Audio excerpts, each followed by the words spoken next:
Hello, my name is Anthony Ibbitson and welcome to my game against Kevin Ramsden.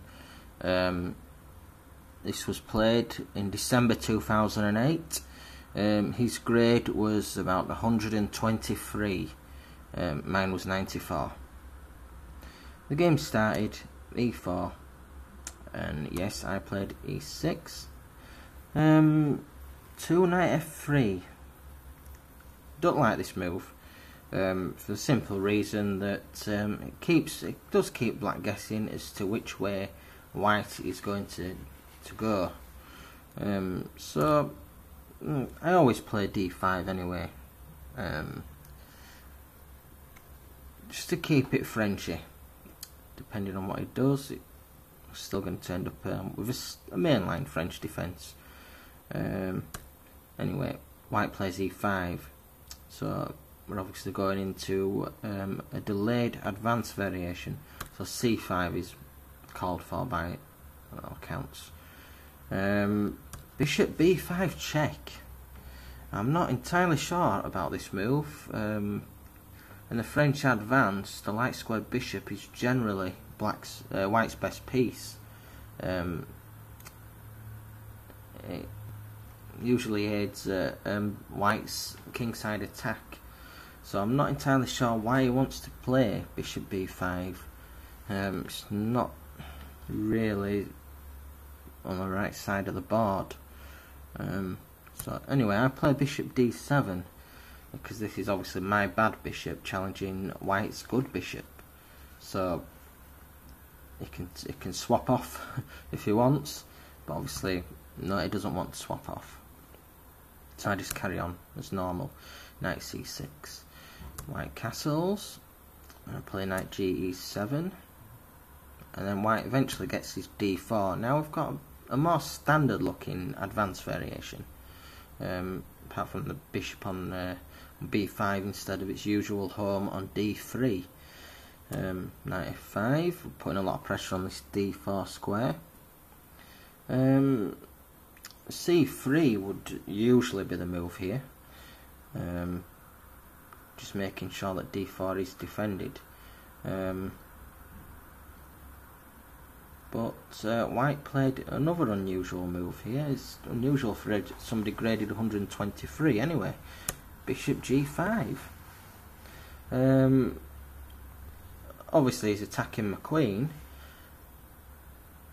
but the queen has a nice square to go here. b6. Well, we're putting even more pressure on d4. White has just totally neglected his d4 square. He's playing these unusual bishop moves, and he's now looking in a little bit of trouble now because it does seem as though black is winning on this d4 square now. After c3, c takes d4. This isn't pleasant for white, but unfortunately it looks like he's got to play this g4. He's got to kick one of the black defenders of d4 if he wants to stay equal on material. So anyway, I played knight fe7 when white can now take on d4, but it's not looking good at the moment. He's severely weakened his kingside. Problem black has is that his pieces are actually on the opposite side of the board, so white's king's not extremely weak at the moment. a6. He drops back to e2. It's not looking good. I did speak to white after the game, and he did claim that b2, well, he thought that b2 was a poison pawn, but there's no way that's a poison pawn. I just snatched it off straight away. He doesn't get any kind of attack going for it or anything like that.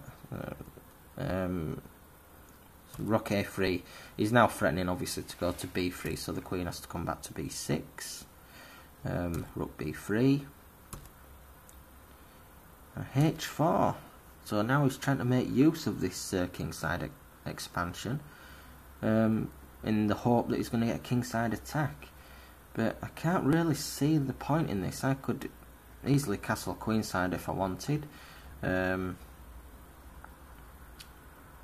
These pieces are really placed on the best squares to support this advance anyway.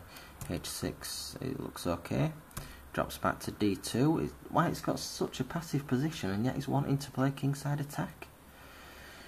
This is an unusual looking move, knight to c8. The reason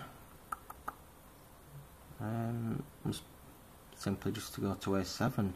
There wasn't really anywhere this knight could go, and I needed to develop this dark squared bishop. I'm so far behind in development, something needed to be done. Queen c1, knight to a7, h5, now bishop e7. So just trying to slow down this kingside advance, even though it's not that dangerous anyway. Just take on g5, knight takes g5. I could probably even get away with bishop takes g5 now, but I don't really want my king to be stuck in the centre. Rook c8, queen to b2. So here I decided to give up a pawn, and then just to give me the chance to consolidate my position, and then try to play for the win. White didn't want that pawn for some reason. Queen c2. Now I take on a4, so I've won another pawn. Rook f3. So now white is definitely trying. This is like an all or nothing attack on my king. And also white is very low on time by this stage. He's been spending such a long time on his moves. I think by this stage I was about 40 minutes up on the clock. I had about 3/4 of an hour, and white had about 5 minutes, probably not even that at this stage. He might actually, no, I think he only had about 2 minutes by this stage. But my mistake was, this is a win for black, and I just tried to rush the position. Why I tried to rush the position when I had over 40 minutes on the clock, I don't know. So I wasn't playing the best moves. I saw this move straight away and it looked good. I played it. It was okay. It did work out in the end, this exchange sacrifice. And then knight takes d4. And rook takes f7. Knight takes e2 check. So it was a little combination just to try and secure this position. I've got to be careful though, because white has got quite a strong attack now, but it can easily be defended against. King f1. Rook takes f7. I think this was okay. Knight takes, king takes, queen g6 check. After king f8, white's not got a right lot that he can do here. h6. Knight g3 check. Queen takes g3, queen c4 check, king g1, g takes h6, and bishop takes h6. So obviously I blundered in this position, and now white's going to be mating black, which is a shame because black was better throughout most of that game. Why I played so fast towards the end, I'll never know.